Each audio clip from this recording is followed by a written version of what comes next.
you learn new patterns of behavior. You get the sunrise in your eyes, you go for a walk, you start exercising, and every day that you can, you change another behavior and you change another behavior, and you watch out for the other people's patterns of behavior that brings you down. How can you keep that shrapnel off you? Toxic shrapnel that you talk about, because that is people very close to you. It is family members. It is jobs. It is bosses. It is friends. You learn to recognize that the pattern isn't you, it's them. You shared this toxic pattern, and if they're not willing to work with you to break it, they're not willing to work with you to break it. I am here with, you probably all know my friend Rich Berra. Or maybe nobody knows. Maybe nobody knows. I think everybody knows who you are. You never know. And we have been talking about doing this talk about the things that I teach since, I think, Christmas of 2019. Well, that's right. And I've saved all my questions since then. So it's been 6 years that we've been talking about going live together, maybe doing a podcast together, maybe even doing one from the top of the mountain one day. But that's a good idea, too. Yeah, but Rich is an early riser like I am, so we're both working at the same time. Have you ever texted me when I've not been awake? No. That is the scourge. Ironically, I've never texted you when you don't text back. I don't understand how you do that job and you're still able to text it's a problem. back at 4 a.m. I'm probably going to get yelled at about my circadian rhythm. But, I think you told me one time, too, it's like you're doing what you do and working the hours that you work. You're always going to need to be propped up by something because you must put gas in the tank, is what you say to me all the time. So before I had a Phenibut supplement, which I no longer have, it's illegal, or you can't sell it anymore. Where can we get it? Is this us? Should we pick that up? Yeah. Yes, we're taking your calls live. Hit the speakerphone. Let's just go. Daughter. Come on, so. Before you had a what supplement? You told me about some sort of powder that I could take like 10 years ago. Oh, to help you sleep? To help me sleep. Yeah, blackout. Yeah, so it had Phenibut in it. And then I went on to make something called GAD Stabilizer, which is a supplement that I sell that had Phenibut. Then the United States, the FDA said you can't sell Phenibut as a nutritional supplement. So it's not in our supplement anymore. But then the first time I took it, when you told me to go buy it, I couldn't get off the floor. I literally was melted to the floor until about 4 o'clock in the afternoon. And I had 2 babies at the time. It was crazy. I don't know why you're taking medical advice from me. I mean, you are a learned doctor. I am a morning show disc jockey. And I don't know anything about sleep either. In fact, it just so happened that my wife's got some kind of ear infection. And it was over the weekend. And she was up at 1 o'clock in the morning, like looking for something. Oh, she had a Charlie horse and an earache. I'm like, you got to get some electrolytes in you. I'm making electrolytes. Water, salt, electrolytes. And so I made her some, and she's like, by the way, why are you so awake and alert at 1 o'clock in the morning? Like, I just am. It just happens. I mean, I do sleep. Now, we talked about a long time ago, sleep hygiene. Yes. You said, listen, you're like, you might not be built like the rest of the people where you need sleep, but you're going to get sinus infections and allergies and adrenal fatigue and all those things if we don't talk about your sleep hygiene. And you said you're already working a night shift. If you get up at 3 o'clock in the morning, you're already working a night shift. So I can't really change my job. In fact, and I'm doing even an extra radio show where I do an overnight show, which I think you should be on at some point. I don't know how you're doing that, but yeah. Well, it's weird. I'll tell you how, because it's the same way I play music in bars and stuff. When you're doing something that you truly love, the energy is just there for it. You really don't feel tired. And then when you come off that, you've got to find ways to I'm going to say come down. But it is kind of like a drug because you are filled with dopamine. You are ready to go.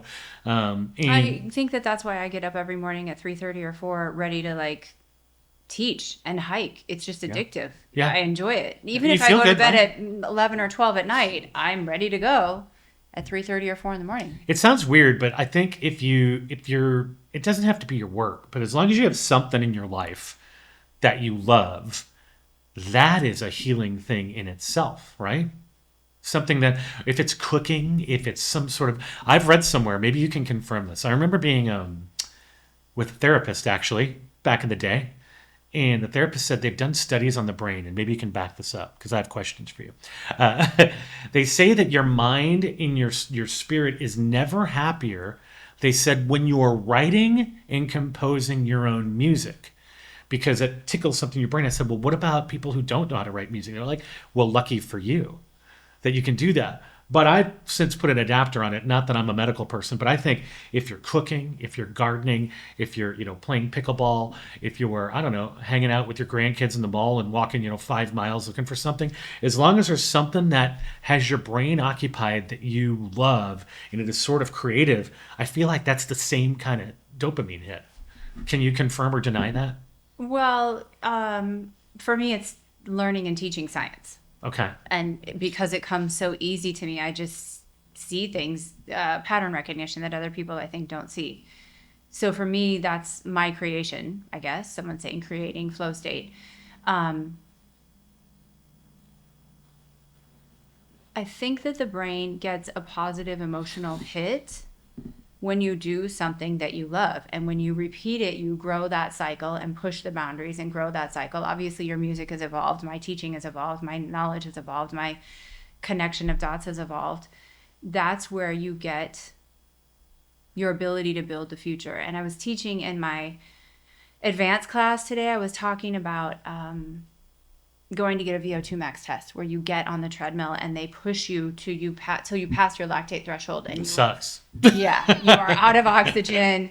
You're dying. I've done it. I did it in the last couple of months, actually. It's hard. Yeah. So what I do when I go do that test is I have a song that I absolutely love, and I play it when I ski, because skiing is weightless to me. It's just fun and flow state. And so I play this song on repeat when I ski, and it takes me to the specific location, the point in time, all the electromagnetic information and sound information that's turned into electromagnetic information that my brain uses to integrate to create a positive experience, a happy experience, What's a the song? dopamine experience. Praying to a God Who Don't Talk Back by, what's his name? Wang Chung. No, Mr. Probst. Oh.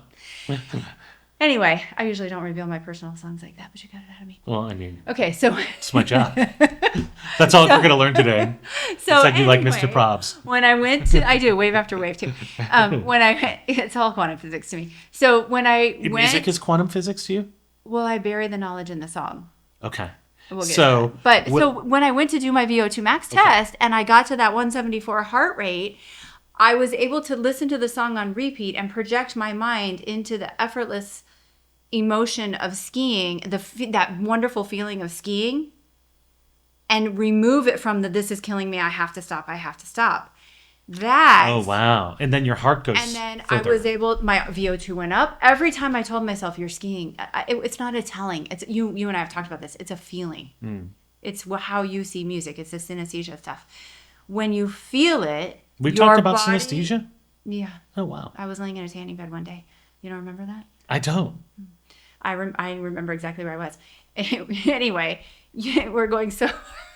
you calm your nervous system and your body goes to that place so you can push harder. Is it like a different version? Because I used to run a lot when I lived in San Diego because, life is expensive, but shoes aren't that bad, and it's always nice outside.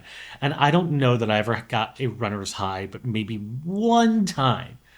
Most of the time, it was like step for step, seemed like it was mind over matter, that it was a struggle.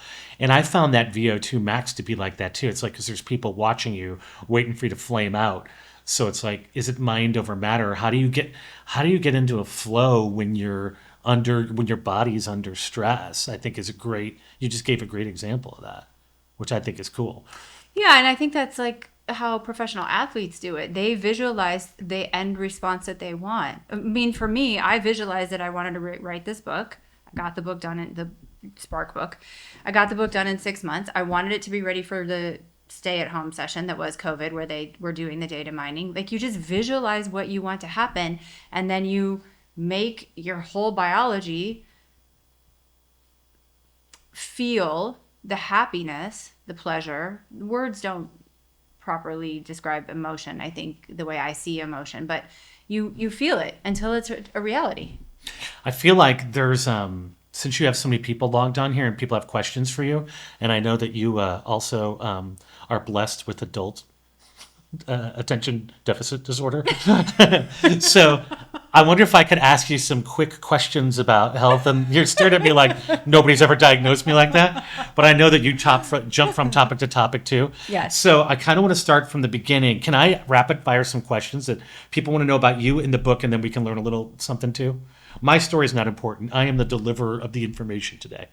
So I want to talk Yes. about the book, The Spark itself. So do you feel like, I'm going to start actually beyond this.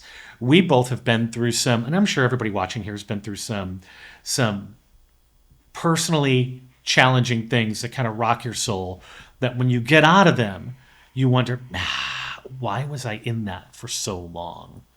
And once you get out, you have a clarity like you've never seen. And well, I'm a Christian, so I liken it to God's always being there, but he kind of waits for you to be at a part where he can like forge you in the fire. What is the science of that? Well, if we start with black holes, they repeat a light sequence or a Fibonacci sequence. Fibonacci sequence. Yeah, in a black hole. You use it in music, right? Pachelbel's canon? Mm-hmm. Okay. Light does that too. And so the entire evolution or progression of the universe is light's Fibonacci sequence. And the universe or God, it's basically the same thing. The totality of the information in the universe is the Holy Father or Mother. I don't want to assign sex to it, but because it's light. It has created a pattern of evolution on this planet by way of what was universal expansion. The James Webb Telescope is showing us that that's not really real. But universal expansion, we got our galaxy, we got our solar system, we got our sun. Our sun evolved. Our sun in the sky evolved genetically and epigenetically, or the environmental impact on us. The ability to evolve from bacteria at the bottom of the ocean. And this isn't anything that violates Christianity. The Pope came, from the Vatican, they state evolution is real.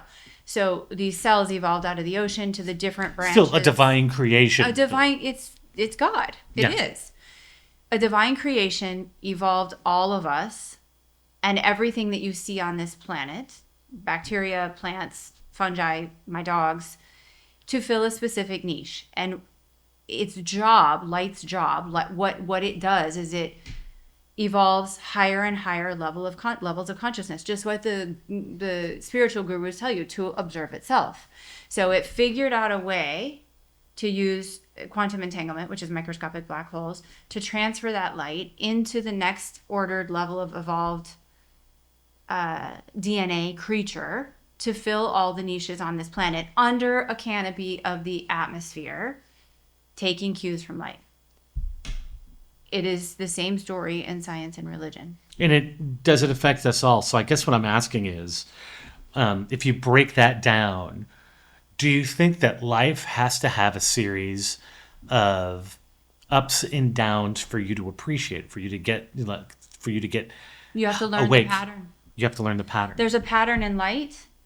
And if you go back over the course of how we evolved with wars and hate and all the things that are going on, the political divisiveness, the religious divides, it's patterns. And that's why, you kind of have to be careful what you say in these topics, but that's why men with power are able to track the patterns, just like they track the stock market, and know what's coming. The thing that I am very concerned about is that it used to be the Holy Spirit or the Akashic record or telepathy. Like I know you and I have, I communicate that way. Will you explain the Akashic record?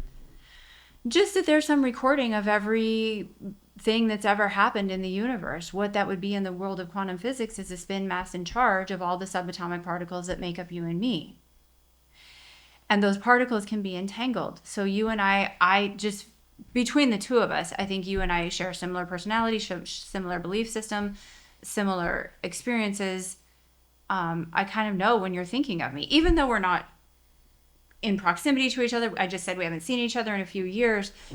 Is that true? I guess we haven't. I don't think I've seen you since that day you came to my office a few years ago. Oh, wow. But I know when he's thinking of me, and I think you know when I'm thinking of you. It just happens that way, even though we're not physically close or we don't hang out. It's just how it is. And don't you think that most people find their people like that? you know? Yeah, and I've spent a lot of time thinking about that too. Like, I'm drawn to Native American heritage. I'm drawn to French culture. There's certain things in my life that I'm drawn to. And when you understand how epigenetics and genetics works, you can see that that's passed down, not just from the behavior of your immediate friends and family around you, but it's programmed in the DNA and the environmental impact on the DNA. I'm kind of getting a sick feeling talking about this. Maybe I shouldn't talk about it. But Why do you think that is? honestly, because I think there's only a certain amount of what I'm saying that people can handle at one time. And if I go too far, then it makes people not listen. Well, maybe we can do it like this. Maybe we can. Well, I always tell you, I'm like, talk to me like I'm a fourth grader, and you're like, well, the fourth graders that I raised were really smart.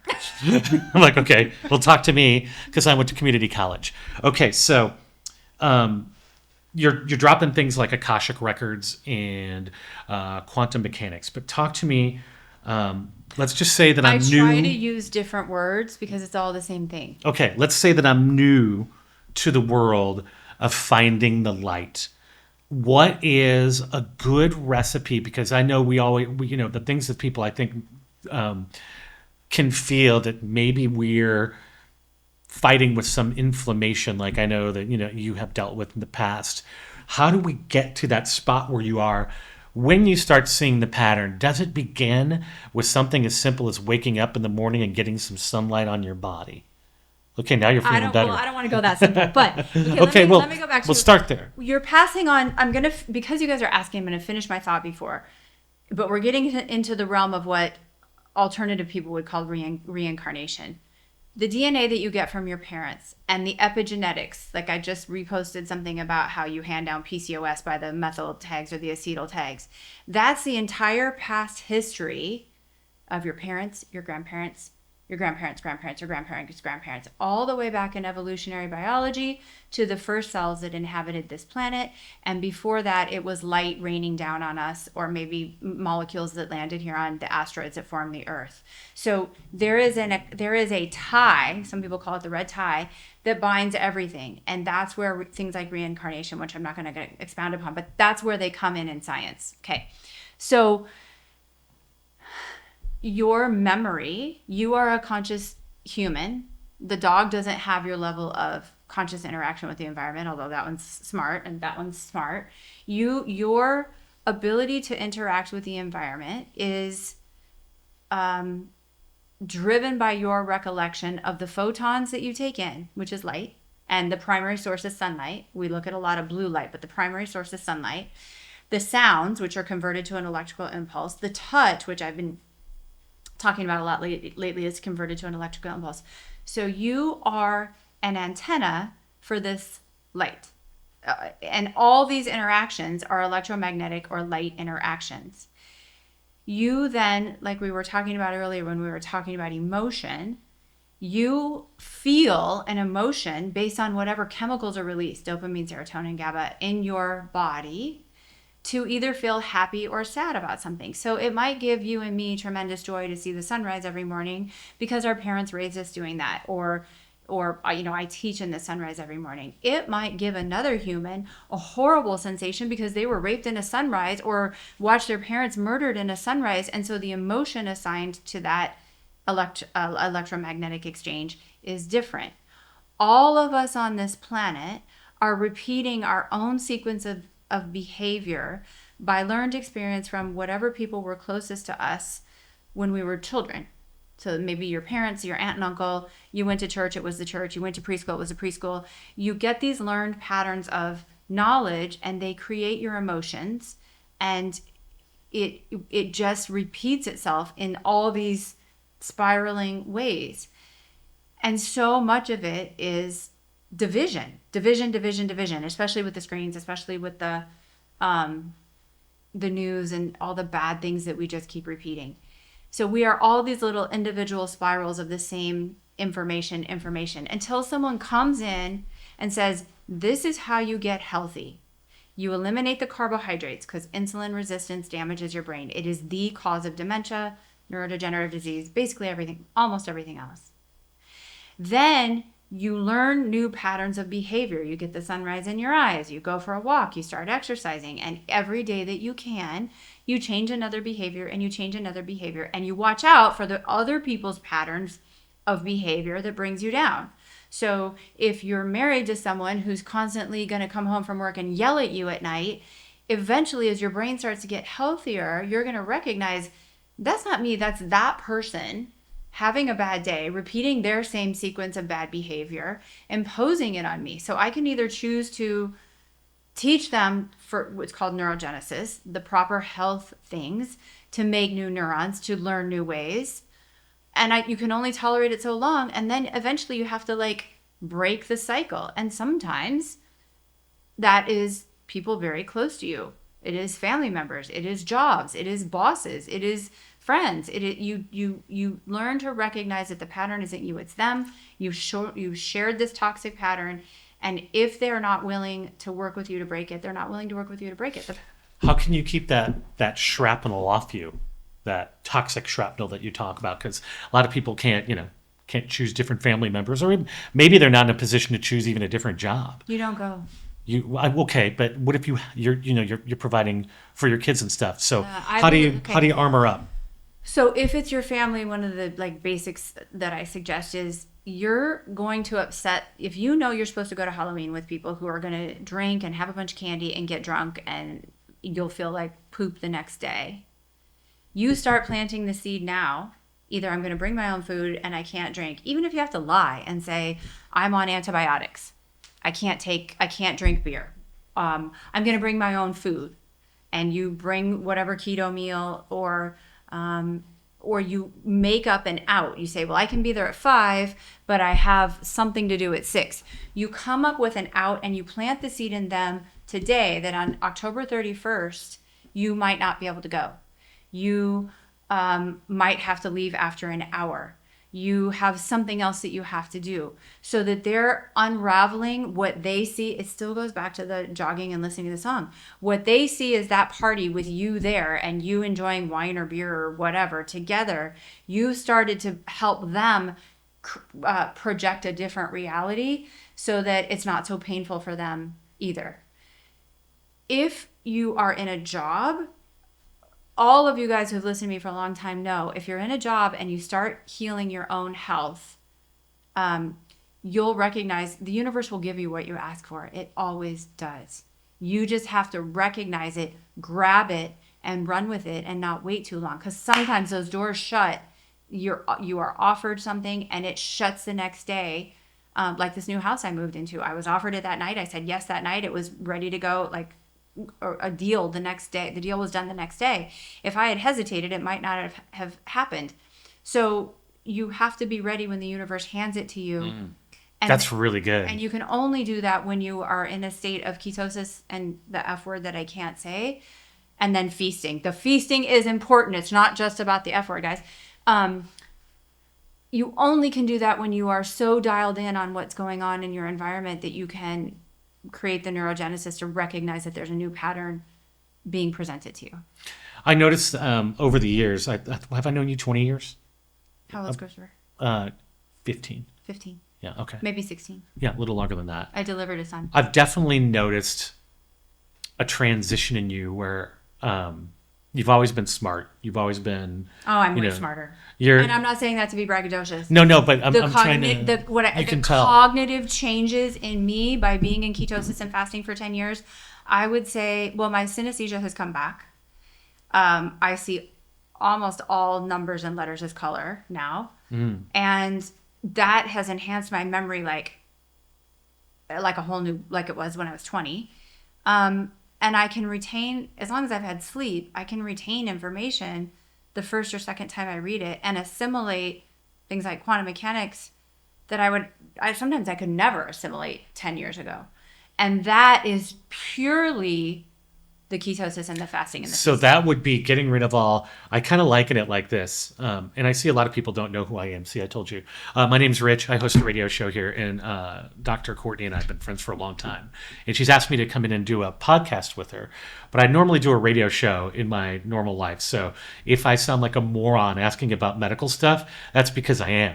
But because of ketosis, I'm going to ask even better questions. So what you're saying, I'm just going to try to But put I should also say you have a very calming effect on me. And you get me to like... I'm going to try a metaphor on you. So if I were a musician, and even if I was really good, the carbs and the toxicity is like playing piano with mittens on. But once you go into ketosis, now you've got your fingers back, now you've got the keys back, and you can hear the notes more clearly, and the universe is shining a light on you to see things and feel things as you were supposed to, is what you're talking about. Is that close-ish? Yes, now let's take it to religion. When Ezekiel says, taste this yellow scroll of light, a person with gustatory synesthesia could actually taste this yellow scroll of light. So in your travels, do you miss like chips and guac? No, I eat that stuff. You do? Well, now I'm so metabolically flexible that I can have carbs most days and still be back in, and just an overnight fast puts me back in ketosis. Like I can feel... You don't have to be perfect. I don't have to be perfect. And if I splurge, like last night, Sophia, my daughter, made a huge bowl of bolognese. I think I had 2. I hiked this morning and I lifted for an hour, and I can feel already that I'm getting back. I can feel it. The flow state is coming back. Because I think that's a lot of us. I think a lot of us feel like, oh my God, those stakes, that would be great, but the stakes are too high. I don't know if I can do that all the time. But isn't it too... And Friday nights I have whatever I want. But isn't it too kind of like for you, like minute by minute decision by... To me, I almost liken it to like if you're addicted to anything, getting out of that lifestyle, including, relationships that feed the addiction that aren't necessarily good for you, like learning to step away from that stuff to some kind of higher power. I mean, that's why I think that having some kind of North Star is so important. Your brain has to have the neurogenesis, the new nerves reaching out to each other to make the synapses to change the behavior. It all starts with that. That's why I start every day. Get your water right, see yourself well. Get your water right, get your salt right, get your electrolytes right. Change your breakfast, change your lunch, change your dinner. And that might take you 4 to 6 weeks. Every time, and it should, because it's a slow it has to be a slow process. Otherwise you feel like crap. But it takes that to start to wake up and say, wait, this person did this last week, and they did this the previous Monday, and they did it the Monday before, and then I go off in this stressed out tizzy and it ruins my whole day. I'm going to change my pattern this morning. I'm not going to go to my boss's office at 9 a.m. like I always do. I'm not going to call my mom who stresses me out and check on her. It can be little tiny things. Those are really tough for a lot of us because, I grew up Catholic, so I'm riddled by obligation. But, now let's get into the religion. It's true. It is there to program you. Okay. Whatever church you belong to, there are rituals to program the behavior. The this, or the, walking down the aisle, or the tithing. The rituals are there to program the behavior in your subconscious mind.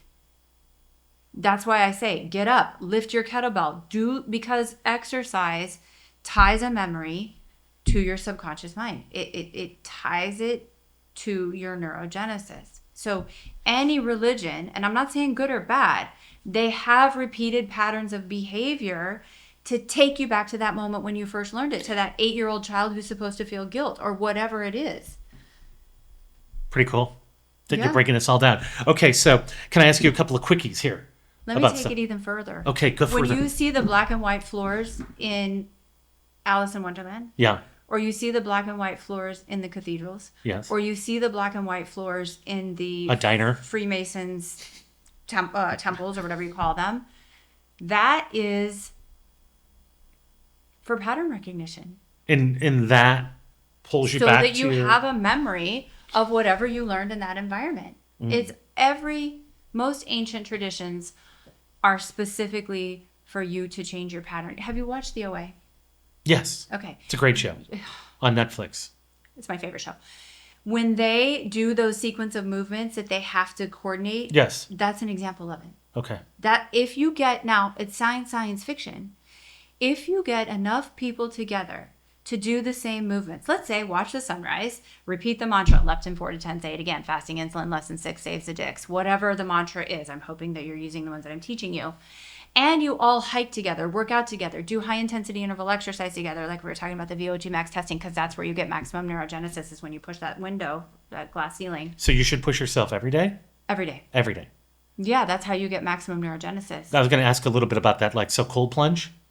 Yes, but let me finish. Okay, sorry, go ahead. When a group of people does the same behavior with the same emotion, gratitude in the sunrise with the mantras, you get a different result. Yes, it's Matthew 18:20, where two or more are gathered, I am there. It is religious, but this is the science. When multiple people in the same room, I hope there's hundreds of you here right now, do the same thing. Get the sunrise, practice gratitude, fasting insulin less than 6 days, my Dick's Sporting Woods. I make it weird so you remember it. We get a different outcome.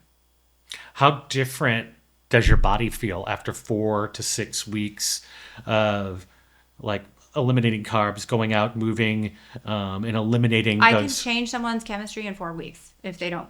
If you did a blood test and check their blood in 4 to 6... I can get their leptin normal and their insulin normal in 4 weeks if they listen to everything I say. And what blood gets the most out of whack when you're living in a addictive or a toxic or a carb thing that you see right away changes at leptin?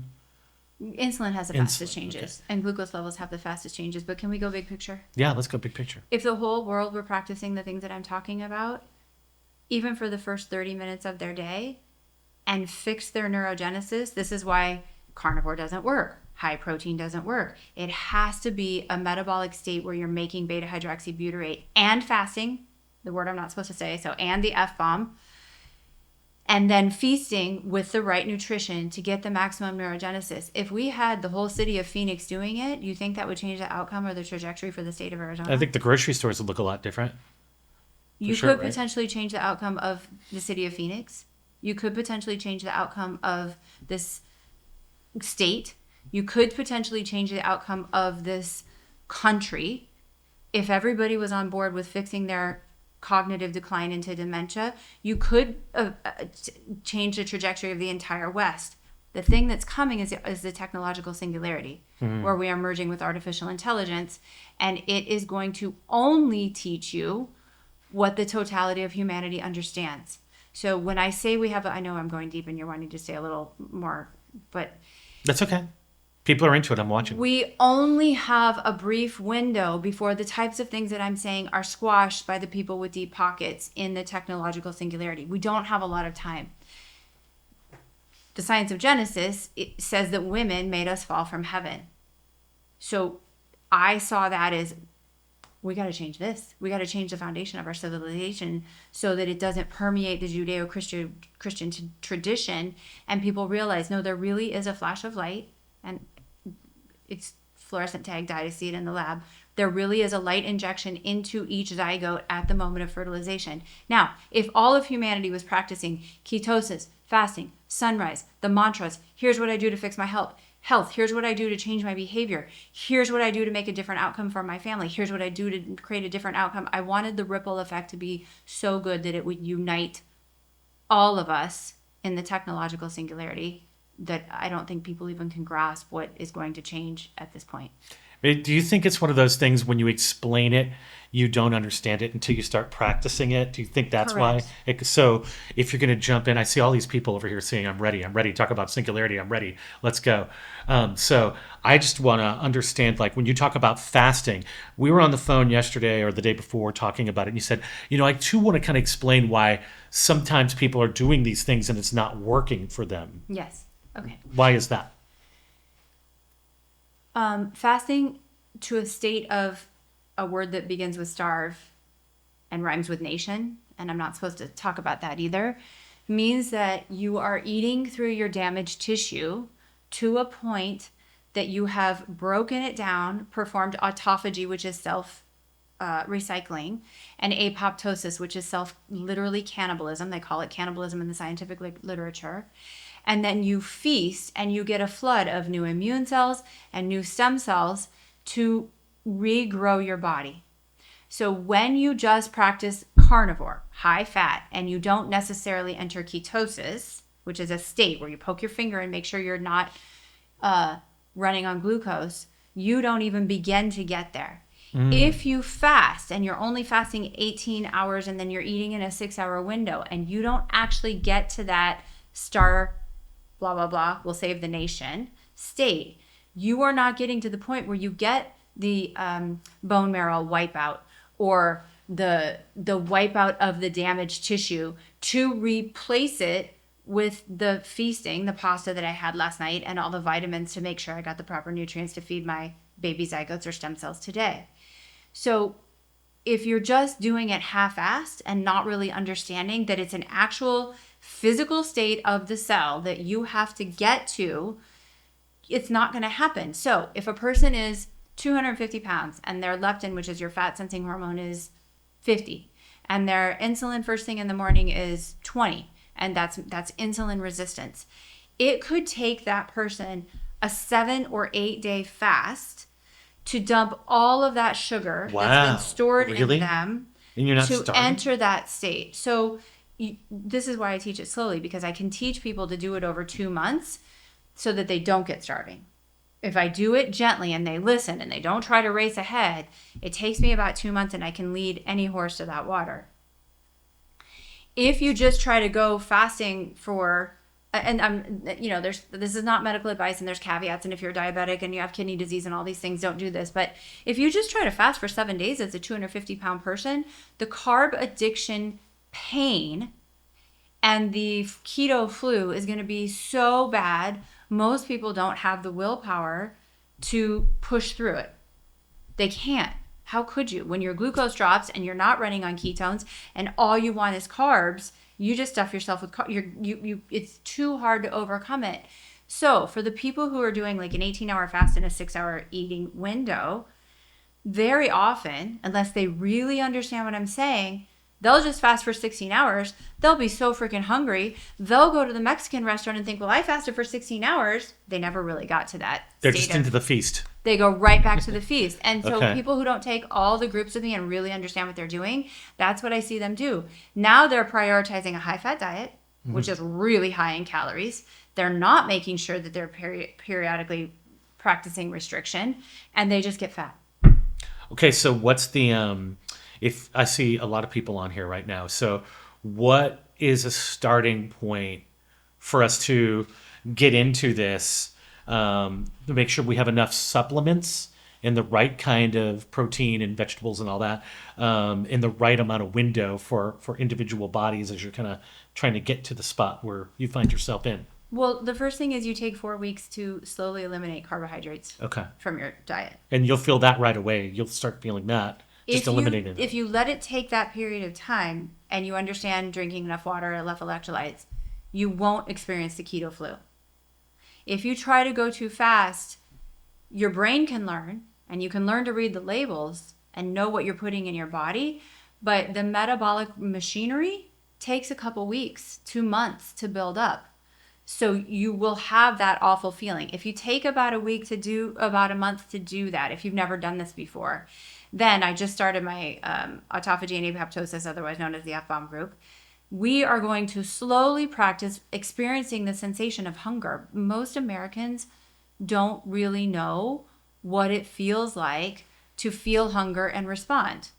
We're triggered to eat breakfast, eat lunch, eat dinner, go by Starbucks, get a drink, go by Dunkin' Donuts, get a drink. Well, that can be a trigger too. I mean, if you grew up in a place where you went to bed hungry, you probably get to a place where you're working like, I don't like being hungry, so I'm going to eat. There's a lot of psychological triggers. And there's also people who, I'm careful because there's also people who have been programmed not to eat. Kids who were ballerinas, kids who were marathon runners, girls who wanted to be models and have disordered eating in that direction.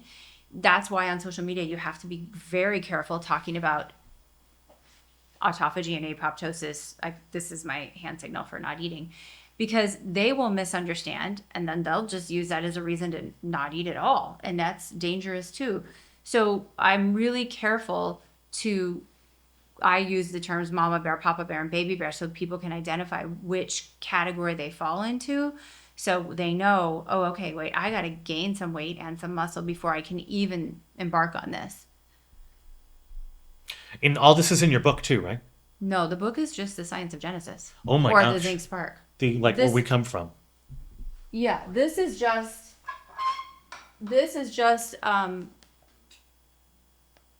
black holes, supermassive black holes, microscopic black holes, what they're doing at CERN, the particle accelerator, and how when a sperm that has its own Higgs field merges with an egg that has its own Higgs field or a connection to the quantum field, when they merge, that is new qubits of information from the field being attached to the zinc. It's what I think is the soul. It's pretty cool to watch how, knowing you 15 years ago, how it's almost like you're the high def version of yourself from that back then. You talk more plainly. You seem like your colors in your skin are brighter. You seem like you're like the IMAX version of Dr. Courtney. I think it's kind of cool. I think I've revealed So I think myself. the proof is in the pudding. And I've heard you say too, if your doctors don't look like this, then you shouldn't listen to them, right? Because they're not giving you good advice. Yeah, I get myself into trouble with saying But that. okay, I but mean, that's fine. I recognize that I'm aging, guys. I'm not saying that I don't look 10 years older than I did 10 years ago, but I look 10 years healthier. Okay. Like, I had Hashimoto's. I was probably close to 155, 160 pounds when we first met. My leptin was 29. I was on thyroid medication. I was on testosterone pellets. I was sick. And I'm not saying that I'm not going to get wrinkles and that I'm not going to be able to see that my hair has come back. I look like a healthier, older version of myself. How do you feel? Amazing. I hike Camelback Mountain every morning. I feel amazing. And I'm embarking on menopause feeling amazing.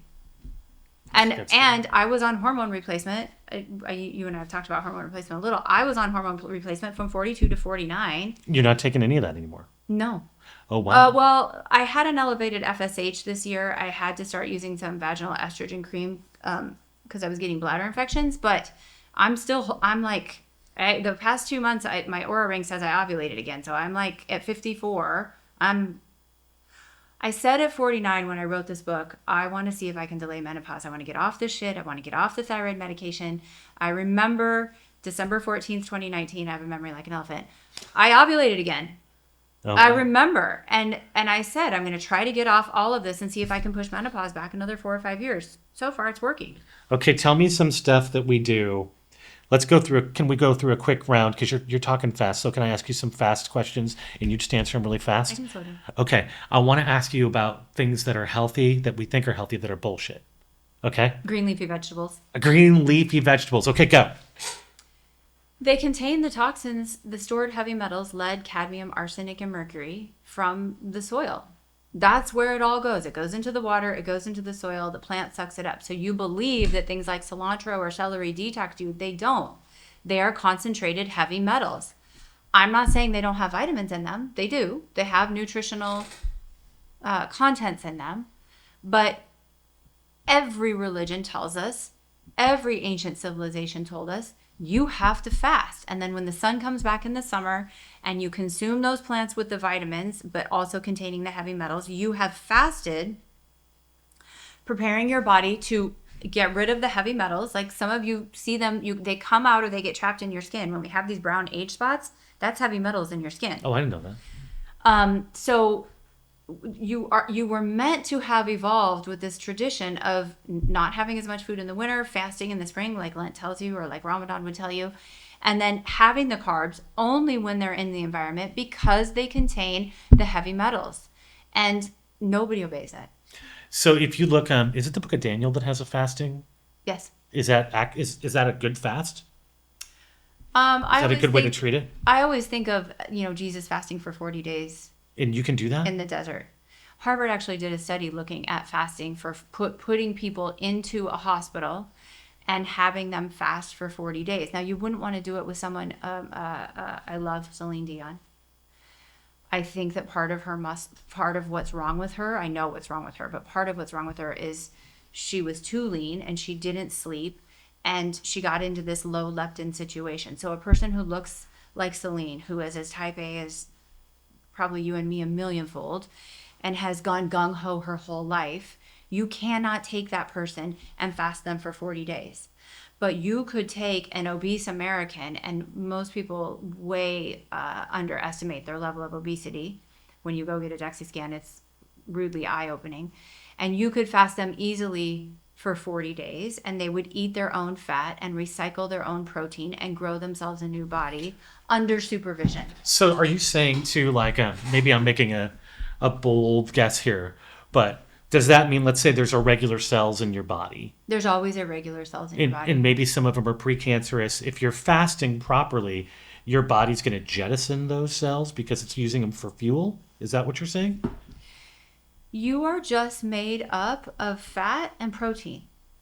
And you can, once you get into ketosis, you take that fat, this fat, and you break it down into triglycerides, turn them into ketones, and you use them as fuel while you're not consuming what the glucose in your environment would have been, the fruits and the vegetables. And then you are taking the protein in your muscle, or your enzymes are also protein, and you are flagging them, literally flagging them with like Post-its and breaking them down to either be recycled to rebuild more enzymes, which are your metabolic machinery, rebuild more muscle, or if a cell has, let's say, damaged DNA, and it's we have cancer cropping up inside of us every day, that cell has damaged DNA and it's getting ready to grow and replicate and become a tumor. When you fast, your body will recognize that as bad and kill it if you catch it when it's just a couple of cells. And there's a lot of mechanisms. It's not as simple as I'm making it sound. But yeah, you are a recycling... So you can heal yourself. 1,000%. You are a recycling system for the food that you eat. You're either recycling cholesterol or eating it. You're either recycling protein or eating it. But when you understand that, all of the photons of light that feed the plants, right, photosynthesis. I'm watching it right now out your window. The energy is stored in the starch of a plant. The animal eats the plant. The animal has a liver and a kidney to detoxify those heavy metals that the plant had in it. Then you eat the animal when you hunt, would have been hunting, and the animal has been like a filter for you to not get those toxins. And you grow yourself and shrink yourself and grow yourself and shrink yourself in what I call a Goldilocks zone. You should be doing that your whole life. Yes, what I'm saying is when you understand all of these concepts, you're actually eating sunlight, you're giving off heat or light, like I can sense in your body language, your thoughts have changed, your tone has changed since we first started, things have calmed down, you're like really connecting, right? So it's not just your words that have changed. The heat, the energy, the vibration, your heartbeat, we're syncing right now. That all that's aura, given back off of you as light. So every religion tells you God is light. Allah is the lamp. It's the same stuff on either side of the fence. Well, I think if you're going to have a name for this podcast, you should call it Vegetables Are Bullshit. Headline. I see what you just did there. Call back. Okay, so that was just one question. I said, what do we... Okay, what about things like hyperbaric chambers? You don't need them. Red light therapy. It's free in the sun. Okay. I mean, I say that, but... Well, no, I think this is really good because you can spend a lot of money chasing health. And what I'm hearing from you is that it's all right in front of you outside, and all you have to do is, when you wake up, get up there and get out there and move. And so would you say for somebody who's not feeling great, even walking to the mailbox in the morning sunlight? Even going to your window. Is that at least and what about clothes? Do you recommend if you can get in your backyard and get exposed, is that a good thing? Yes, even in the winter. But here's the thing, the Bible tells you Jesus can heal a blind man. And all of the centers for photobiomodulation have literature saying red light therapy from these boxes can heal your vision. Why? Because the sun is the sun, and you evolved with the red light in your eyes when you wake up, doing specific things to your mitochondrial energy production if you haven't pigged out, if you're in a metabolic state of ketosis, to preserve your vision. It's all right there in the verses. The science is right there. It's kind of cool. It's really cool. So when you come out of do you fast daily? Do I you? only fast on Mondays. Okay. When you come out of your fast, maybe it's not a feast, but let's say you're on a Tuesday. So you get up, I know you go for a walk, I know you hike camelback, I know you exercise, and I know you jump in the cold plunge or jump in a cold pool. I know you do one of those things. What's the first time you'll eat for the day? You personally. I really only have to fast until about 5 o'clock on Monday night, and I get to the state of starve the nation. Okay, so you're that I need feasting to. then. I mean, I'll go to North, and I'll get carpaccio and arugula salad, and maybe their short ribs, and I'll mostly eat the meat. And Okay. I'll stay. That's a keto meal for me. To the average starting person, that wouldn't be a keto meal. It'd be too many carbohydrates. Too many carbs. Okay, so what's But I want to say what's something.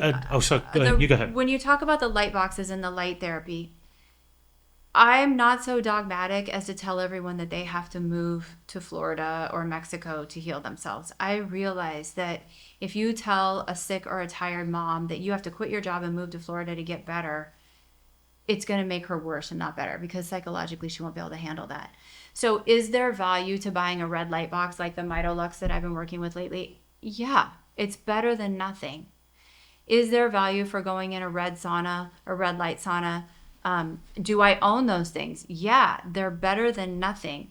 But I didn't fix myself and all those issues I had by using a red light box and going in a red light sauna. I fixed myself by getting into ketosis. And God, when we were first talking more, maybe 2016, I would have a freaking, I'm not going to name the company, proof keto bar on my hike and think, why am I not in ketosis? It was called a keto bar, and I wouldn't get into ketosis until I realized that's not keto for you. I had to give that up, learn to truly enter ketosis, and hike in this free red light therapy and heat shock proteins for, it took me from 2016 to 2020 to fix my Hashimoto's and my hormones. So for 4 years, I was working out the kinks, not in a sauna.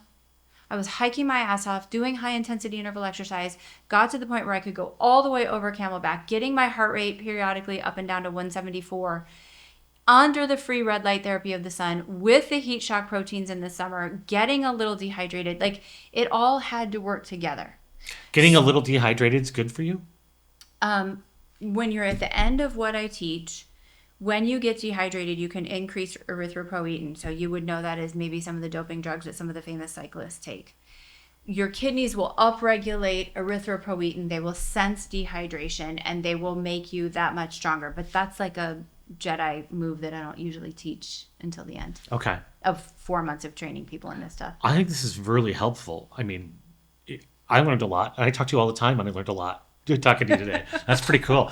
Okay, so what do you think is the biggest thing that people get wrong, that if they adjusted that one little mindset, that could kick them off on the right track? I think the first thing is the people who call their accounts Hashimoto's Harriet or Sick Sally or Breast Cancer Brenda, like nothing, your algorithm gives you what you put out there. That's really good. So if you call yourself something sick on social media, you are going to get all the health gurus who, in my humble opinion, don't really understand the whole thing, and their advice and your attention, your lack of neurogenesis is going to make you try every little thing they say, rather than understanding, wait, if I learn all of this, I can apply it to my individual situation, and I don't have to believe that I have to have 50 grams of protein at the beginning. I think that's the first thing that people, they just have to see themselves well. Then you realize... That's what everybody's saying on here. Did you see that? Yes. But I'd say everybody's like, the first thing you got to start with is seeing yourself well. Yeah. So yeah, you have to resonate. So you have to be like, I am healthy. I'm I'm making strides you have to be better. Say it, but then you have to feel it. I'm going to give you an example. My boyfriend that I'm with now, I would lay in bed at night focused on a feeling. You know, I could have asked for the body type. I could have asked for the intelligence. I could have asked for the whatever. I didn't. I would lay in bed at night and think, I want this calm sensation. I'm kind of going to cry. I want a feeling. I had to feel it. And when that sensation walked into my life, I was like, this is what I asked for. I got exactly what I asked for. Kind of like you're talking about this house too. Oh, the house was So- a total. I did it the other day with a ring. But when you see, so it's a sense, it's a feeling yourself well. It is the emotion. It is the programming of the cells that you have to feel it. You can say it and say it and say it and say it, but then if you don't go out and feel it, it's not gonna change. I kind of liken it. What you're saying is I'm trying to put I don't know if you're watching, if you put an adapter on what she's saying, because I have to bring it down to my level of, community college when you talk.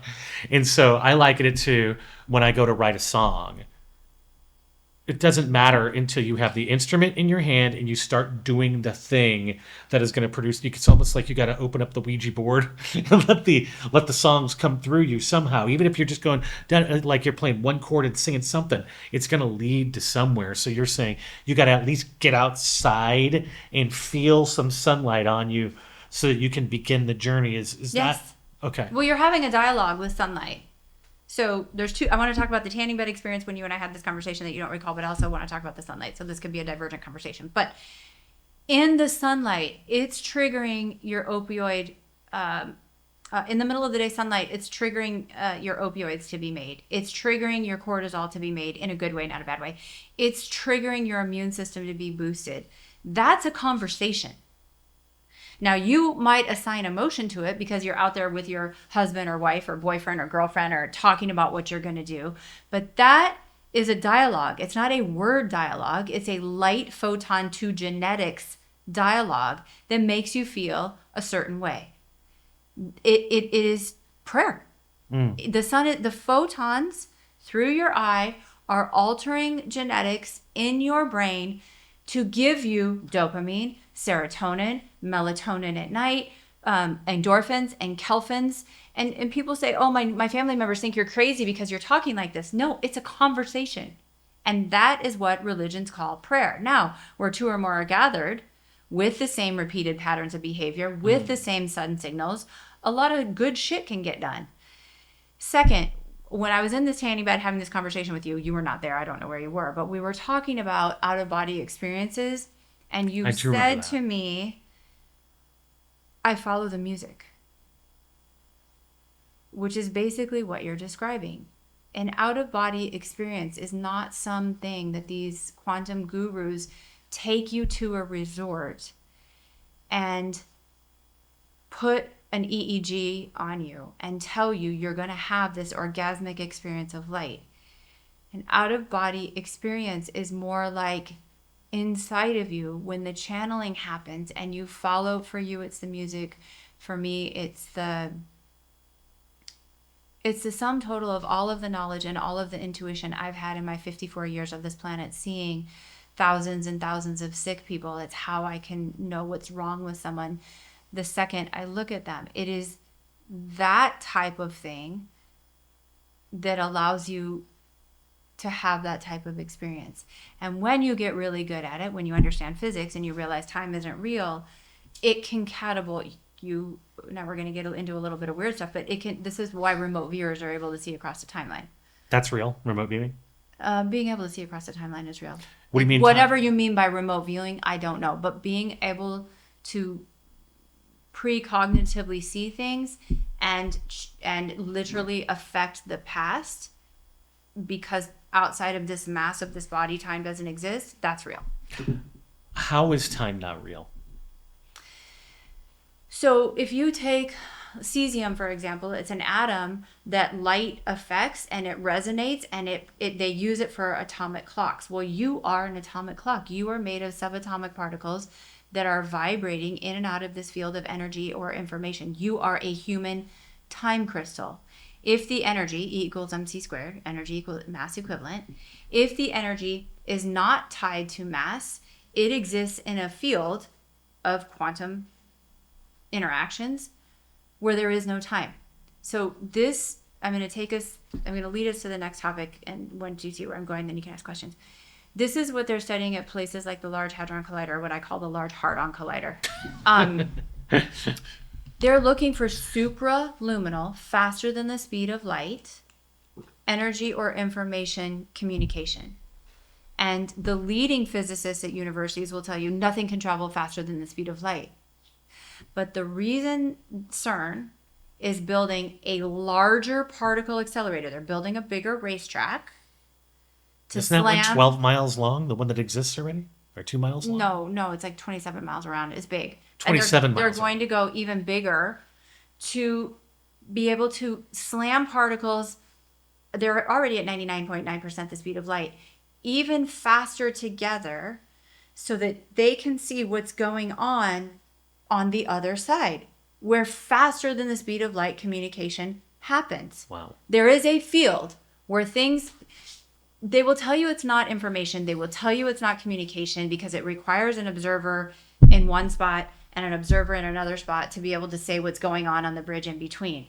But they are looking for this superluminal place where information is contained, that when you as an atom and me as an atom collapse the information, whatever atom is in you and whatever atom is in me contains the same information. They know there's a bridge, they call it a wormhole, and they are trying to figure out what the fuck is going on there. So they will tell you in all of your academic classes at universities, faster than the speed of light in a vacuum doesn't exist, while they know that they're looking for superluminal information on the other side faster than the speed of light. And humans, that's telepathy. That's humans. You are the original quantum computer.